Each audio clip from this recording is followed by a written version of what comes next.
Thank you so much, everyone, for joining us today.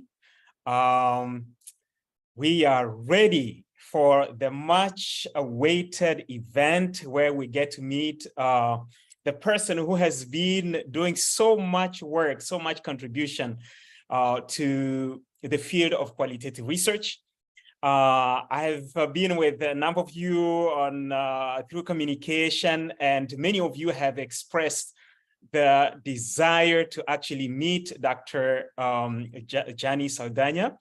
And today we are really privileged. I consider it a very serious privilege for us to have him with us on the Qualitative Research Connect. I see a number of you have already joined in. We cannot see you face to face, but I'm monitoring you on Facebook and I can see you. I hope the rest of you will be joining very soon. So welcome to this conversation about qualitative data analysis. Today, our guest is the esteemed Dr. Gianni Saldaña, who has published several books that most of us have used in qualitative data analysis. Some of you who communicated with me in the last 2 weeks, you indicated that you had used his books. And so it is time for us to meet him. Dr. or Professor Gianni Saldaña is a professor emeritus from Arizona State University's School of Film, Dance, and Theater. He's the author of several books, such as the Longitudinal Qualitative Research, Analyzing Change Through Time, Fundamentals of Qualitative Research, the Coding Manual for Qualitative Researchers. I think this is the one that most of us know because I think it's one of the best that we can find out there and the most comprehensive. Thinking Qualitatively, Methods of Mind. There's another one, Ethno-Theater, Research from Page to Sage. Another one, Writing Qualitatively, the Selected Works of Gianni Saldaña, co-authored with the late Miles and Haberman for Qualitative Data Analysis and Methods source book, and co-authored with Matt Omasta. This is one of the new ones that I came across, and I've used it actually as well for Qualitative Research, Analyzing Life. Saldaña's quantitative methods works have been cited and referenced in more than 30,000 research studies conducted in over 135 countries. I think, as I always tell people, if you're doing qualitative research and you never heard of the name Saldaña, then you still have a lot of work to do in your readings. So with this, let us get started with the conversation.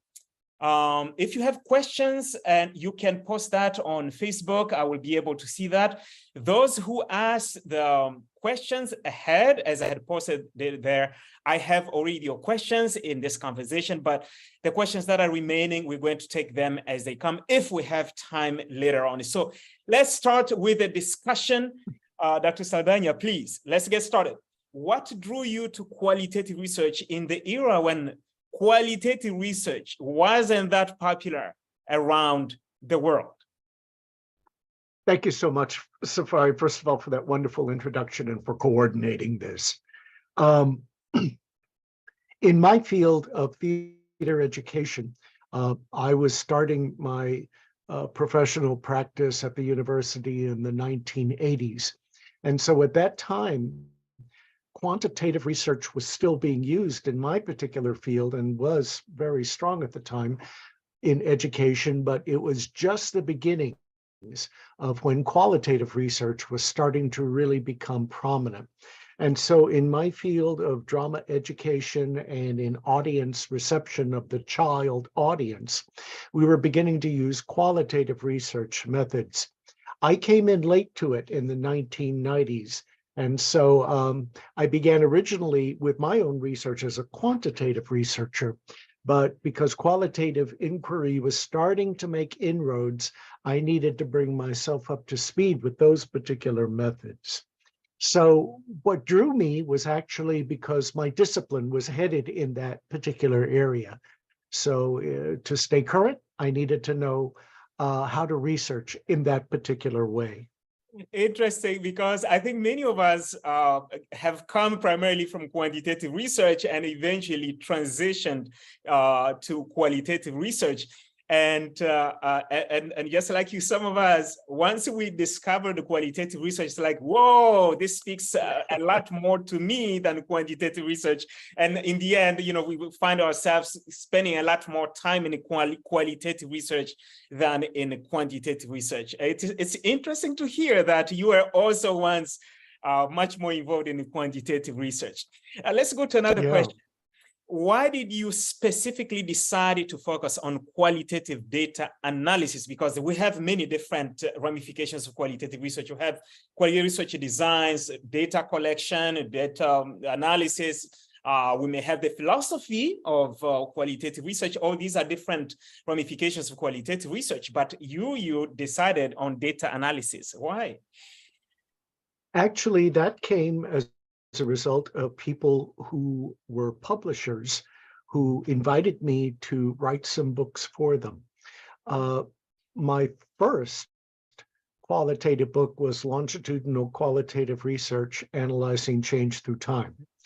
My studies in following a teacher over 2.5 years, a group of children over 7 years, those types of long-term studies gave me a lot of knowledge about what it's like to take a look at change through time. And so I had written up my different studies, and I realized that I had, you know, accumulated quite a bit of knowledge about what it takes to study things qualitatively over the long term.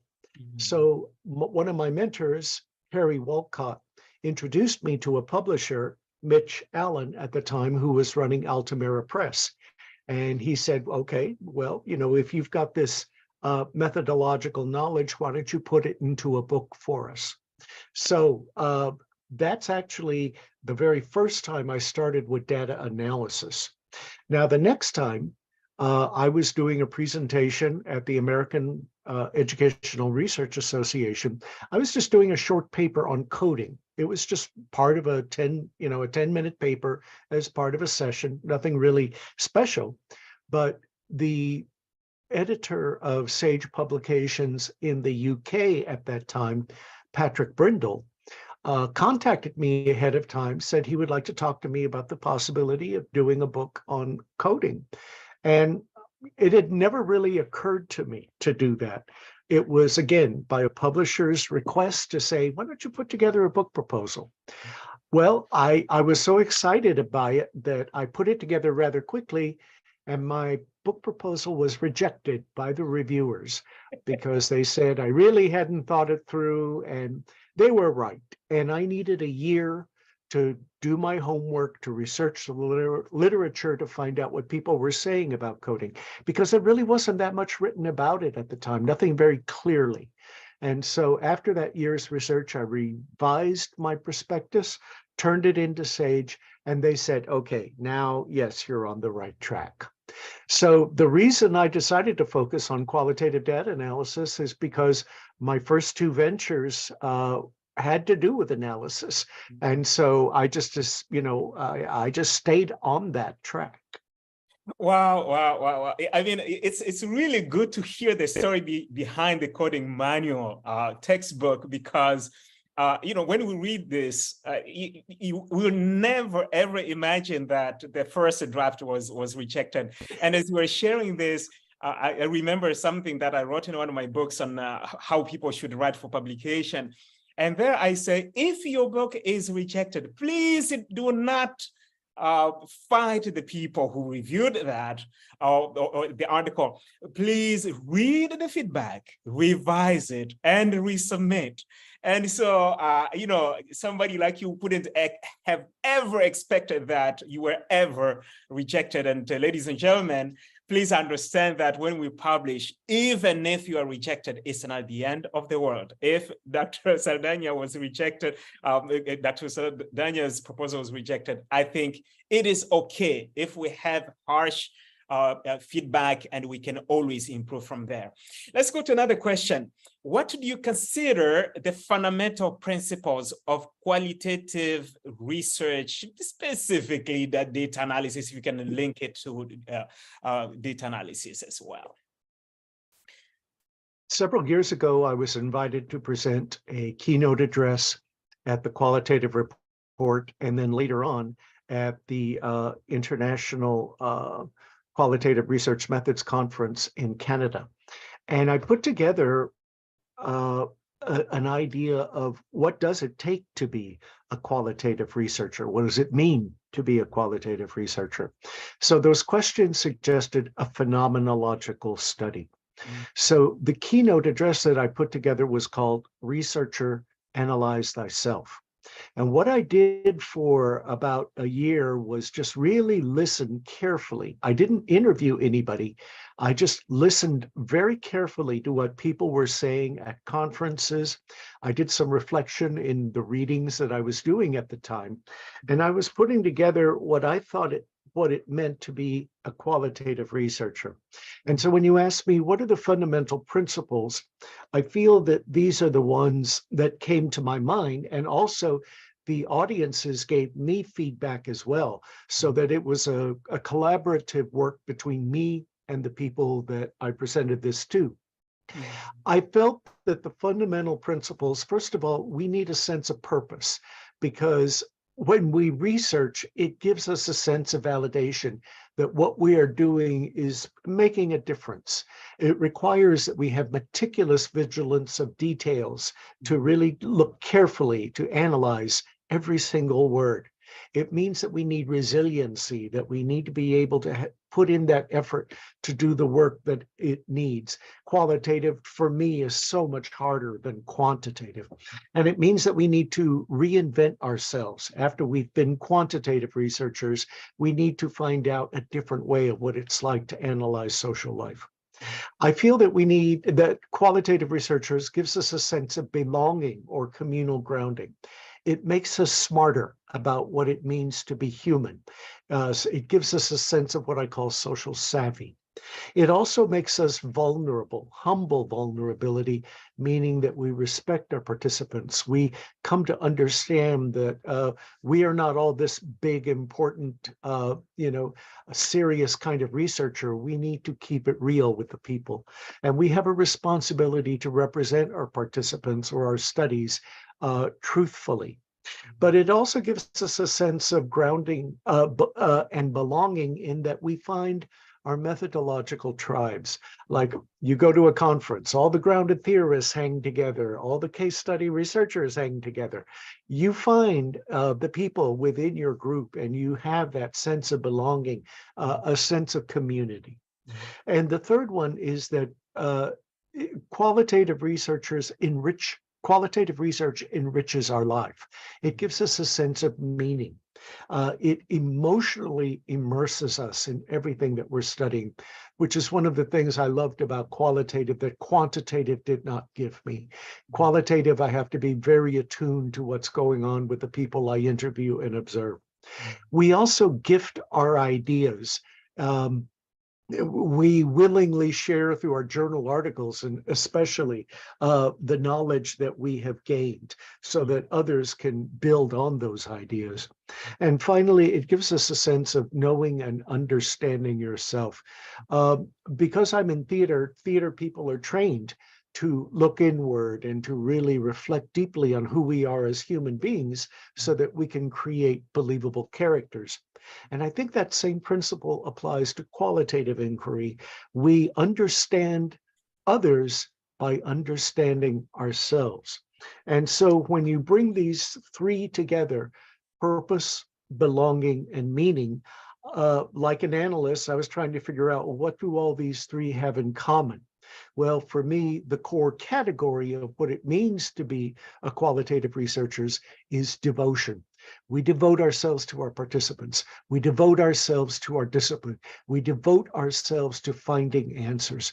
And so for me, those are the fundamental principles of qualitative research. Wow, wow, wow. That is, that's very very holistic because we're able to look at all the different dimensions of actually of qualitative research study.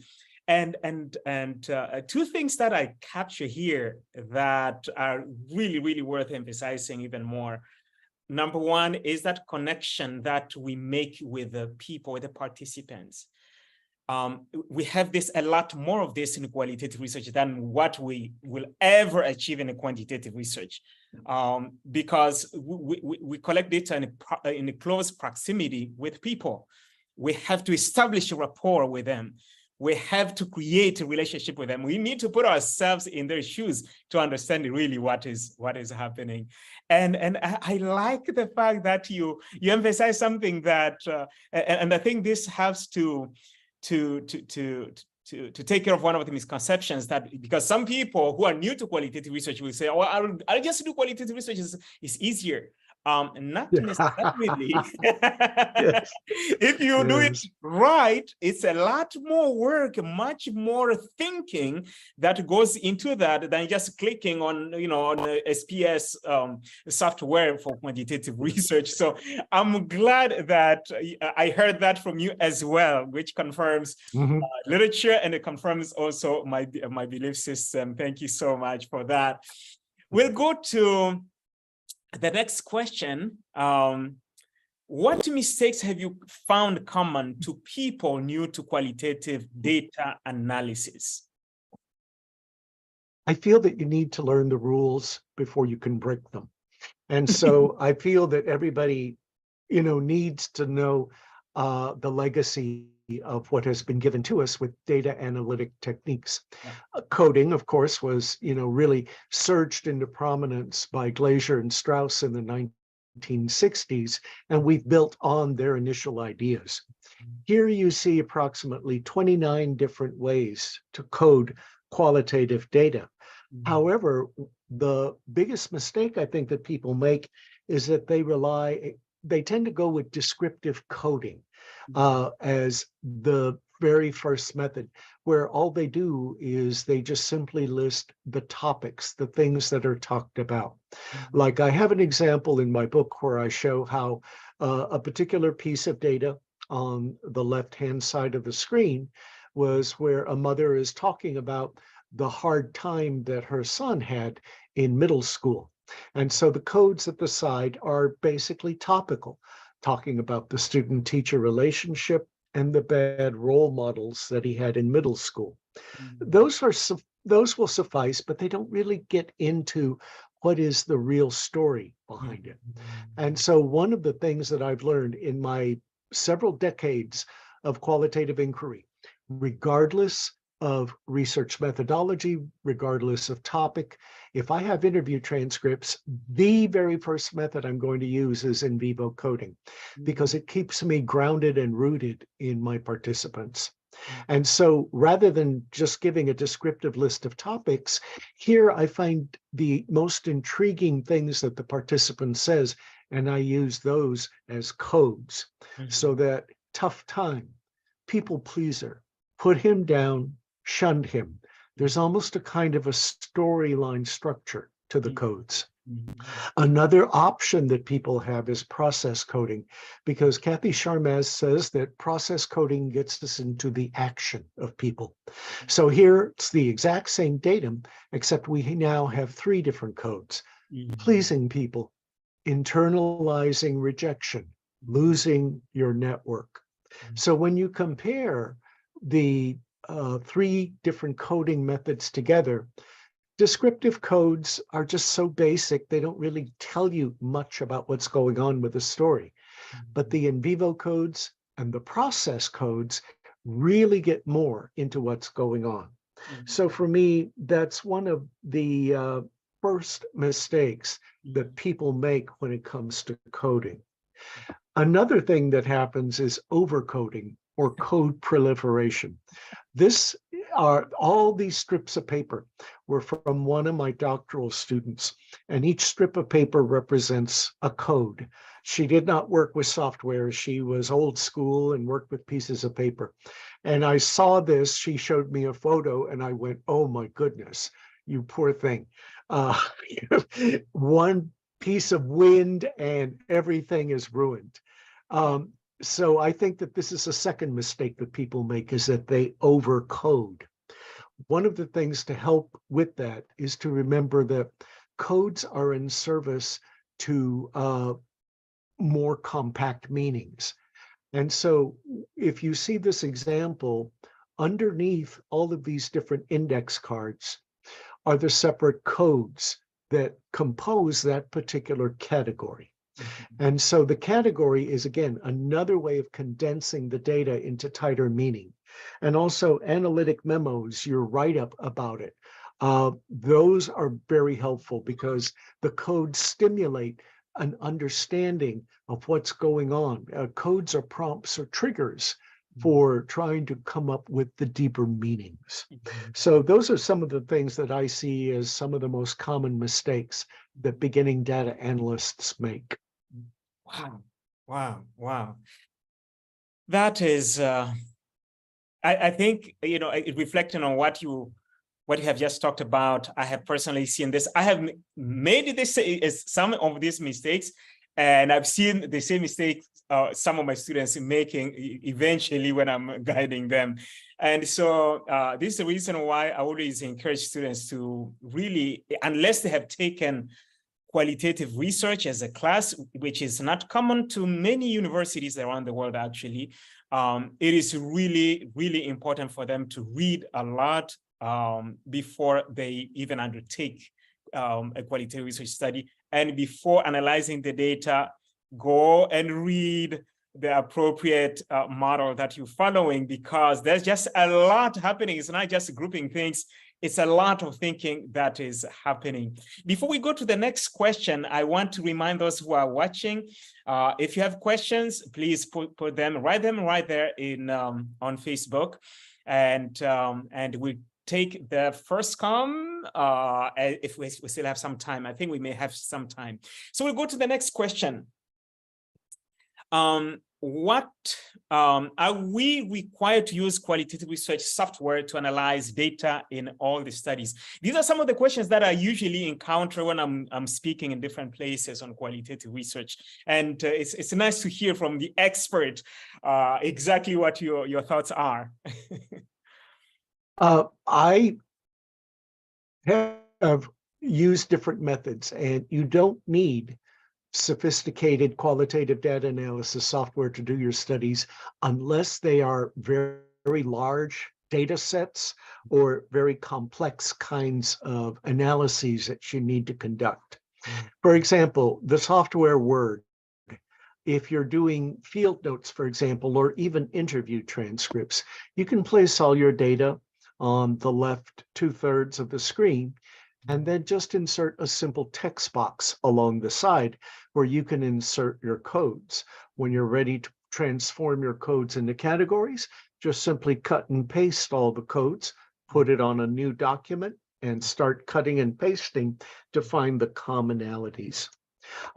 Another way that I've used Word is to use the comments function, where you select a piece of data and then you put a comment on the side, except instead of putting comments, you put the codes or themes or whatever you're working on.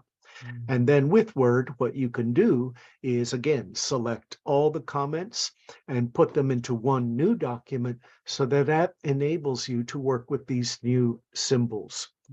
Excel has also been something that I've used. Like, for example, this is one interview transcript, one person. So that what I did was, in each row, what I did was, rather than taking a look at the interview as one big, long, unbroken transcript, what I do is I put units or stanzas of the interview in each cell, so that way, rather than taking a look at one big thing, I'm looking at smaller units. It just makes the analytic process much easier. In the adjoining cells, I put the codes that represent the particular data. Excel has a function called concatenate, where you tell it, take all the data that are in these cells and put them in a new cell. And just like Word, what it does is it brings all the codes together into one large cell, that enable you to cut and paste it and create categories out of it. I also used Excel for a very large study. We had over 200 survey responses in different questions. And so I used Excel as a database management system for my quotes, my codes, and because we were also asking for Likert survey responses for the quantitative ratings that the survey respondents gave me. The great thing is that I could use Excel to, again, ask it to bring all the codes together. But because this was a mixed method study, I could also ask it to calculate means, chi-squares, t-tests, all those different kinds of things for that particular study. For me, there are lots of different qualitative software programs out there. If you are doing a modest study with interview data or field note data alone, or documents, no video, Quirkos for me is the most user-friendly software out there, because I love the idea that you can see the codes that you apply to the data in a large window, and you can move the circles or codes around so that not only can you code, you can also categorize at the same time. Mhm. So for me, everybody has different needs. You ultimately have to be the one who decides which software is going to work best for you. It all depends on how much software and computer literacy you have, how comfortable you feel. But I think that you have to learn the mechanics of data analysis first before you work with software. Thank you so much. That last statement is exactly what I have said over and over also in the past. Don't run into the software before you know what qualitative data analysis is, because the software is there only to help you with your thinking process. It's not there to replace your thinking. And so it is wonderful to hear that from you as well. Let's go to the next question. Here, I want you to share with us some of the textbooks that you really want us to know about that are related to qualitative data analysis. I know the coding manual, everybody knows that one, but what are others that you want us to know about? The one in the top center, if you're new to qualitative research and you need to understand all its principles, such as data collection, the methodologies and approaches, the book in the center, Qualitative Research Analyzing Life, is an introductory textbook. But what's different about this one is that it has analysis as a through line. It takes you from analysis to analysis from the very beginning, rather than saving it for the final set of chapters like most textbooks do. So what you're doing is not just learning methods of interviewing and participant observation, but you are learning at the same time, how do you analyze those particular data collection methods? Qualitative data analysis, the one on the bottom right screen of the screen, is something that Sage asked me to adapt and update from Matthew Miles and Michael Huberman's very influential book. So my job for that one was just simply updating their work. I bring a little bit of my own analytic strategies and heuristics into it, but all it is just primarily different ways that data can be visualized. So if you're somebody who is looking at how you create networks or graphics, then Qualitative Data Analysis, a method source book, will give you very good guidance on that. The very first introductory book I wrote was Fundamentals of Qualitative Research. And there's also a handbook article from the Oxford Handbook of Qualitative Research on qualitative data analysis strategies. I will be very honest with you. If you want a copy of Fundamentals of Qualitative Research, it's a slim little paperback. Just look for the title in a Google search.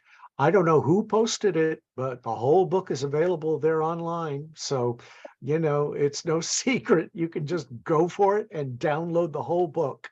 So you're welcome to look for it. The website there, the web link is posted there.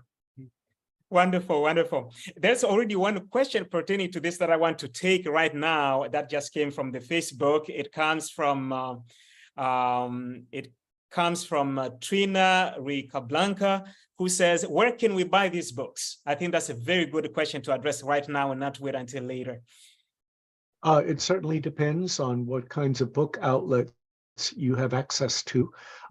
If you have internet access to Amazon, and if Amazon is in your particular country, go ahead. That's where you can probably find the majority of the books from Sage. You can also go to the Sage Publishing website, and you can order the books from there, but they tend to be a little bit lower in price when you purchase them from Amazon. Plus, you can also buy them used at a lower price. Thank you. Thank you so much. And for those who are joining from the Philippines, we have quite a number of people joining from the Philippines from what I see here. The National Bookstore has some of these books. I don't know exactly which ones they have and which ones they don't have. So it's good to check that. And also the other place that I purchased a lot of these books was during the book fair in Mall of Asia, for those who are in the Philippines. I think this book fair is usually around September, October. So if you can find them in the National Bookstore, consider that avenue as well. You'll find most of them actually in the book fair when they are on display. All right, let's go to another question here, and that is, you've got a 2-day training coming up in July, and I wanted you to tell us a little bit about it, what is coming up, and how people should join. All right. The Qualitative Report is an organization at Nova Southeastern University, and they invite me frequently to do workshops. July 11 and 12 of this year, I'll be presenting a 2-day workshop on methods of coding qualitative data. It will be offered online, and it will be at these time frames, 10 a.m. to 5 p.m. at Eastern USA time. At this particular workshop, we're going to take a look at 7 different methods of coding qualitative data. And we're also going to take a look at how we use analytic memos and diagrams as extensions of our codes. If you're new to coding, or if you just like to get a better handle on what it's like, I'll be giving an introduction to coding. So you don't have to have any background in qualitative data analysis, but you should know just some very basics of qualitative research, like interviews and participant observation. So just look for the TQR website, tqr.nova.edu, and then you can find some information about the workshop itself. All right, thank you so much. So there you got it, ladies and gentlemen. If you want to attend this, and I think this is not going to be too friendly for those who are in Asia because it will be when you're sleeping, but you can always reach out to the organizers and see if maybe you could register and request the recordings or something like that. But this is definitely something to consider. It is something that I'm also considering very seriously, although that time happens to be when I'm teaching an intensive class. And so I will see how I can go around that. But this is something that I would encourage each and everyone who's really passionate about qualitative research to consider. It is, I have discovered personally that people can learn fairly fast the data collection, designing qualitative research study, but when it comes to data analysis, there's a lot of confusion. It's like people have not grasped that. People just get carried away in data collection because it's so exciting talking to people, do interviews. But when data analysis comes, oops, this is a big mountain. How do I actually climb this? And so This is a very, very important training that we should consider. So at this point, we're going to go to the questions, starting with those that were already posted. When I posted on Facebook, I had told you to post anything that you may have for him before the day of this conversation. So I received 2, and we'll start with those, and then we'll go to those that are coming up. If you have a question, please post it. We still have 25 minutes, so that gives us enough time. The first one came from Rina Plando, who asked, I believe from the Philippines, I may be wrong, how do we ensure trustworthiness of qualitative research study? I know you talk about that in the 2016 textbook, and I always use that when I'm teaching qualitative research, but please talk to us. Well, when it comes to trustworthiness, one of the things that my research mentor always taught me is that we try to go for convincing our audiences, persuading them that we've done our homework. So certainly you are your own judge of how strongly and ethically you're going to do your own work. But for me, research is an act of persuasion, and this was taught to me by my mentor.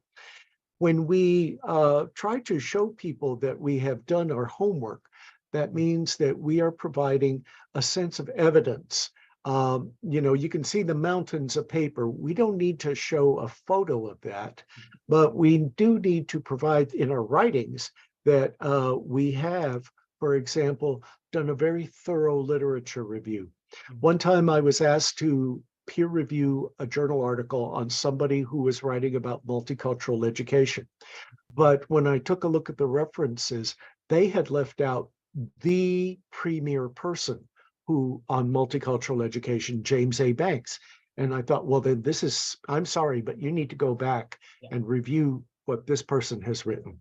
So one way of establishing trustworthiness and credibility in our work is making sure that you have done a really good literature review about the key writers in your particular topic. I think that you also need to have a good, well-structured research design. When you've thought through carefully about how all the investigative architecture comes together, people will also be, I think, convinced by that.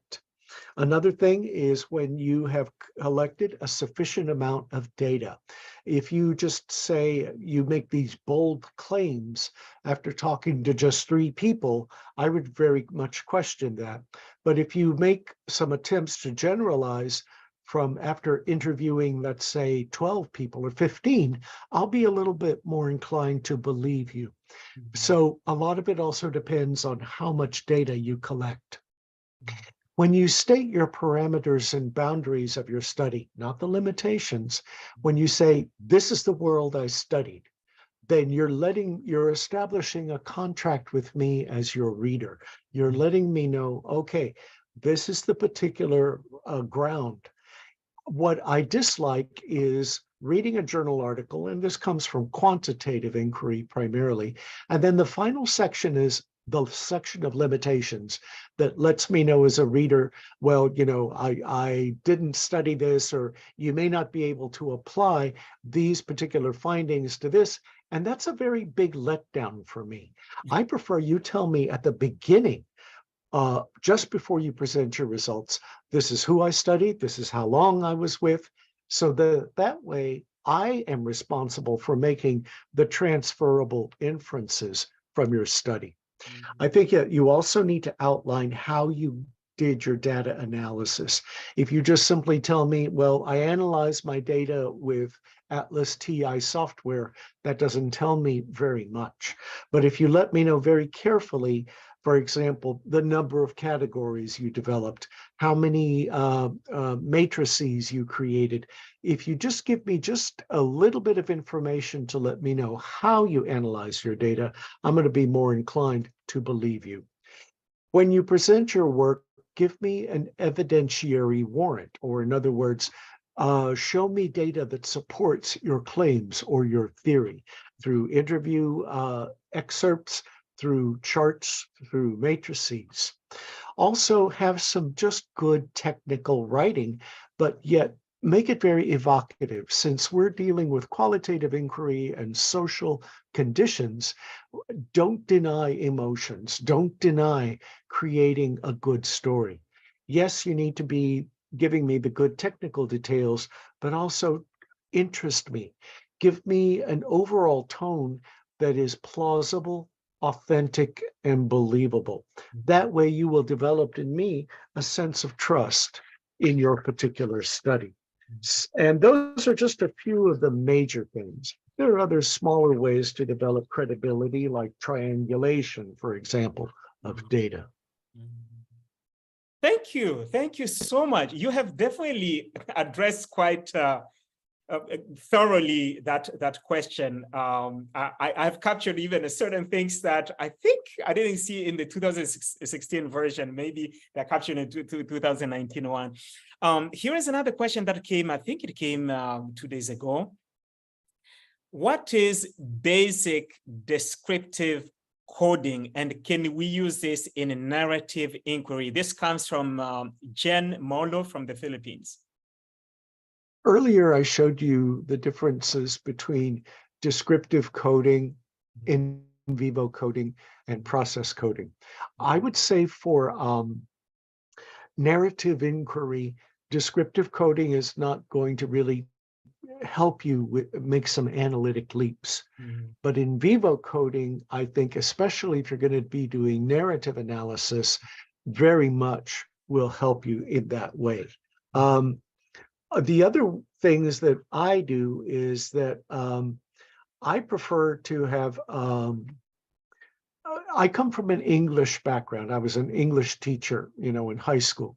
And so I use a lot of literature and literary elements in my write-ups for narratives. So that, for example, I learn how to create a strong plot or storyline. I learn how to describe a character, and therefore I learn how to describe a participant.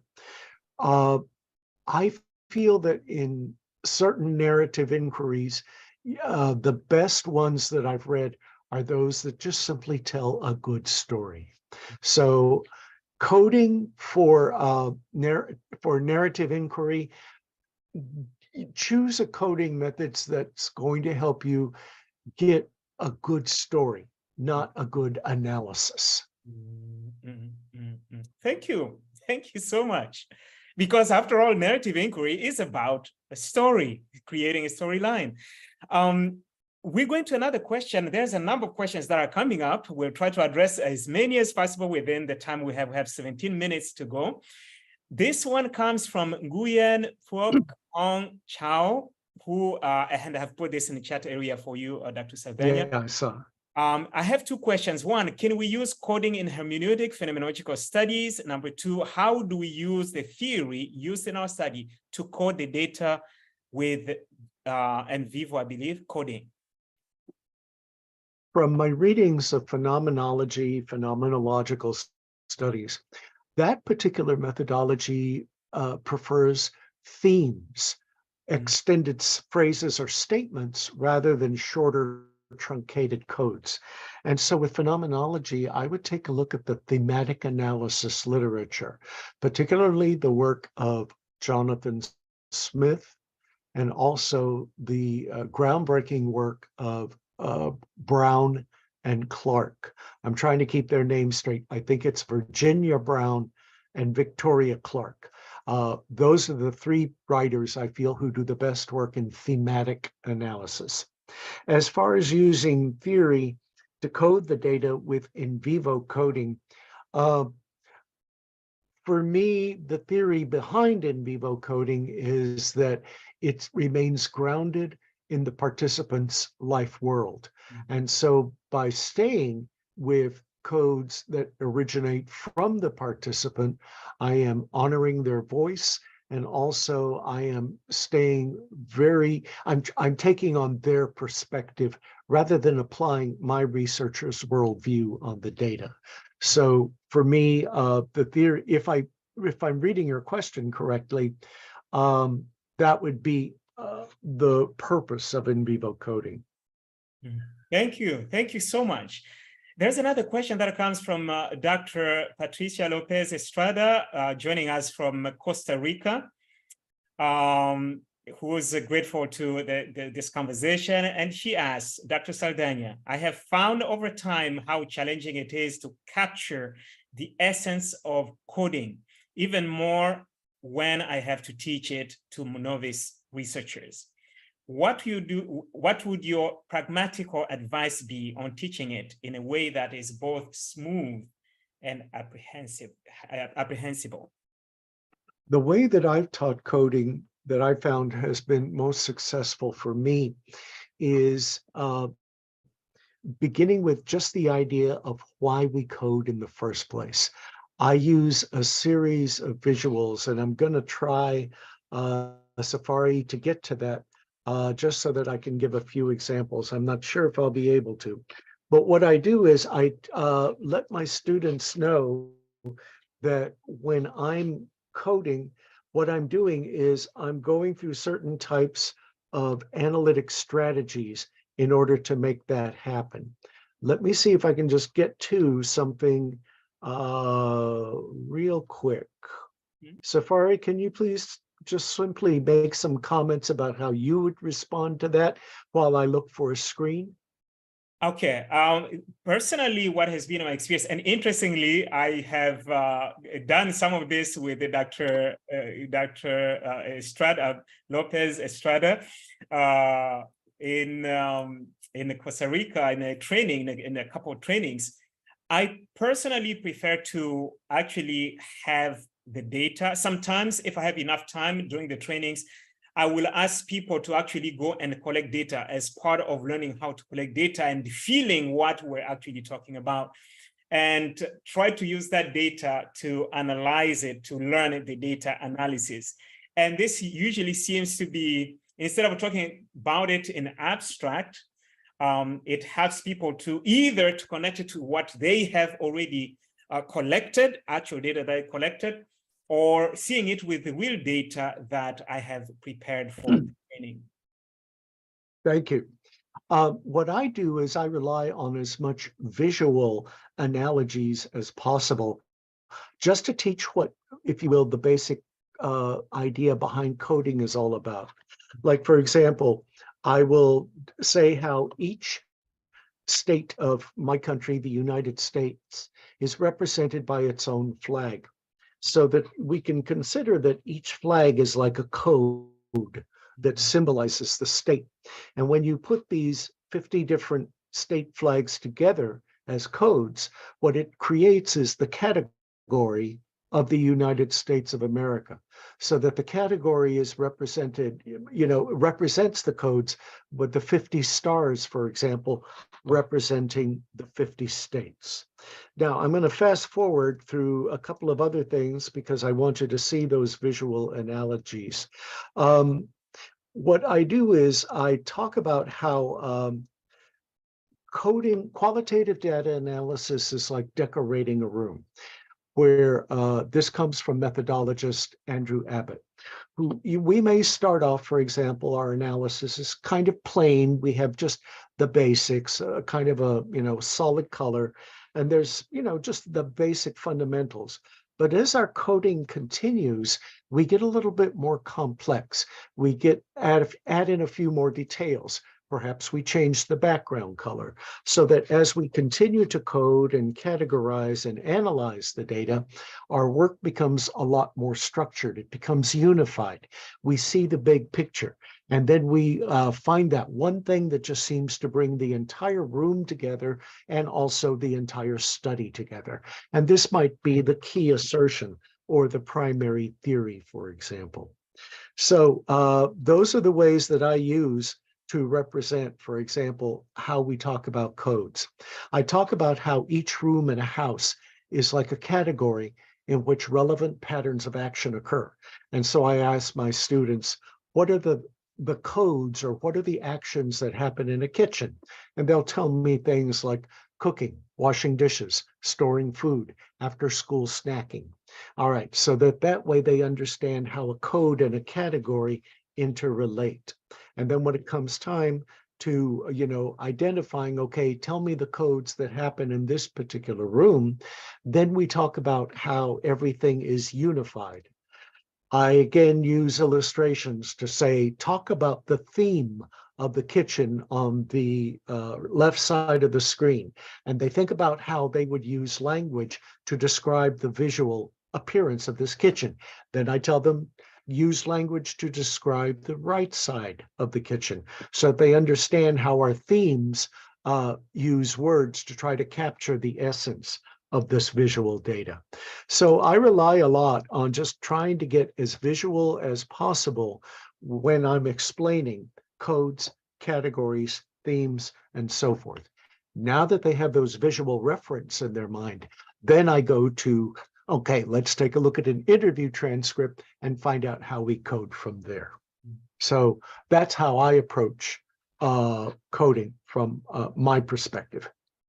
Thank you very much. I'm smiling a lot as you were explaining this, because this is a perfect explanation of creativity in qualitative research. I think, to me, one of the challenges I face with the novice qualitative researchers is that because most of us have come with the quantitative background where everything is just snippet of just straight to the point. And so when people are presenting this data, that mind is coming, and it makes the data or the discussion or the interpretation kind of dry. But doing all these different things that you have talked about, I think will make it a lot more pleasant work to read and to enjoy and understand, than trying to have a snippet, just a little bit, like what we do in a quantitative research. Here's another question that came from Ranjit Kingston, and he's joining us from India. I know he's very passionate about qualitative data analysis. I know he has even given some trainings on qualitative data analysis, and I believe he has used your books in preparing for those trainings. So he obviously comes from quantitative background as well. He said, my question is this: if there is 1 to 5% statistical error possibility in quantitative data analysis, what is it in qualitative data analysis? I've never heard a question like that, but I think it's worth discussing. Yeah, in quantitative research, precision rests with statistical accuracy. In qualitative research, precision rests with our word choices, so that there are lots of words that we use that are called hedging words that sort of take the edge off absolutism. When we use often, probably, most likely, generally, those are the kinds of words that sort of give us that edge, as if to say, I'm not 100% sure, but these are the parameters. These are my word choices that will explain my P factor, P less than, probability.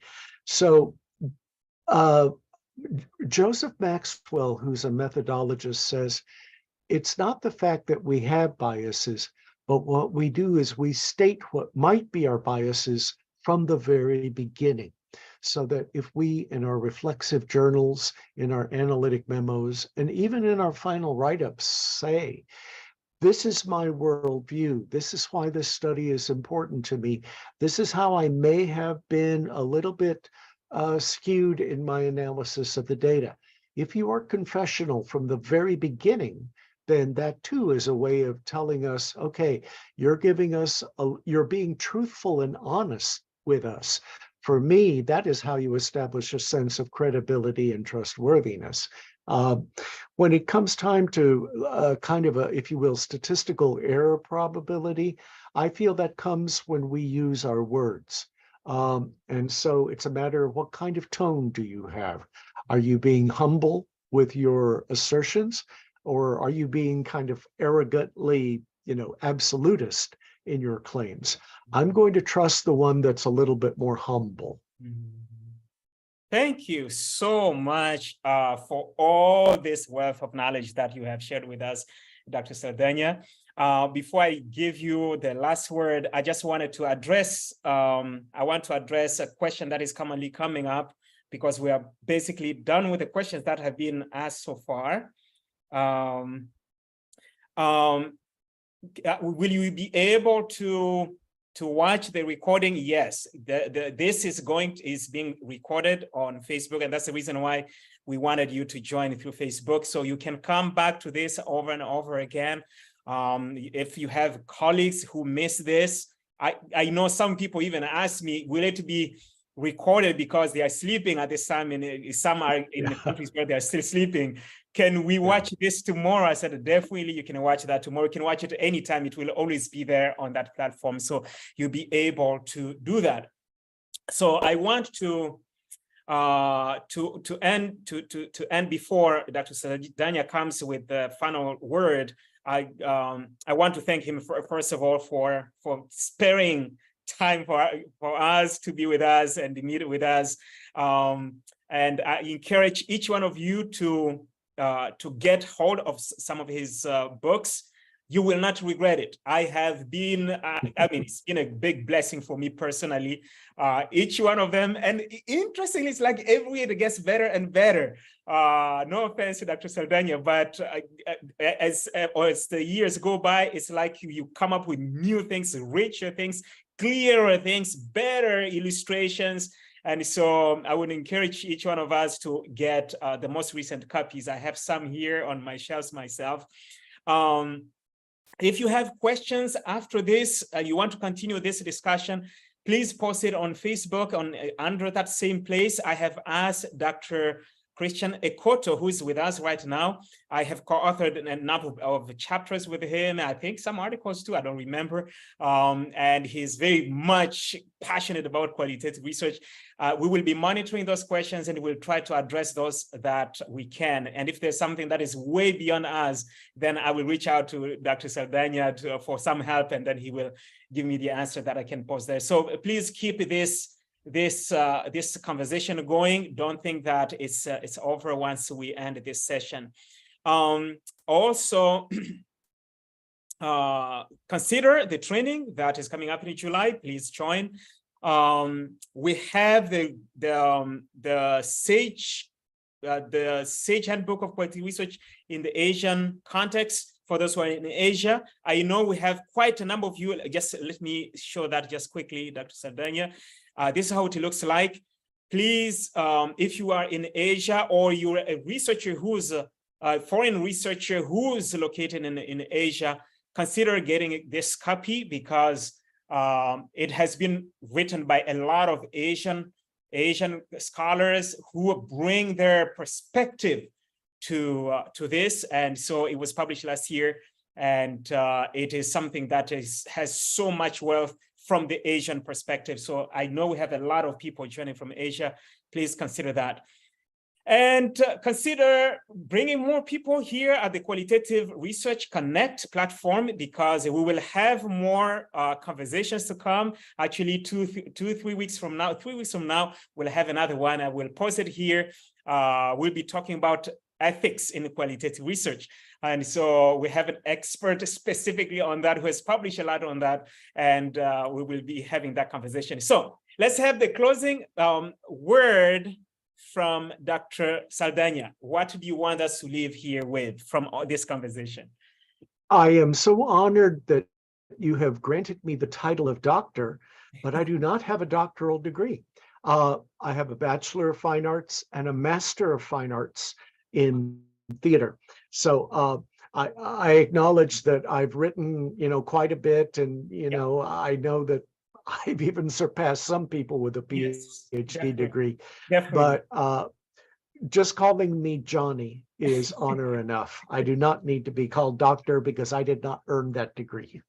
Okay. Thank you, Safari. As far as we are concerned, for us who have been your disciples on the qualitative data analysis, we definitely believe that, and please accept it whenever you hear that from us. It is for us a way to show respect for all the fantastic contribution you have had in this field. All right. Thank you so much. Okay. All right. So thank you, and we wish you well as you continue sharing your knowledge through publications and speaking. I hope to run into you again, just like I did last month. I just ran into you. I mean, it was just a surprise that you were in Chicago at the same time. And so I hope to run into you sometime again in the future. And everybody else, thank you so much for coming. This brings us to the end of our session today. Have a nice day for those who are in Asia and those who are on this side of the world. Good night or good evening. We'll see you in the next session.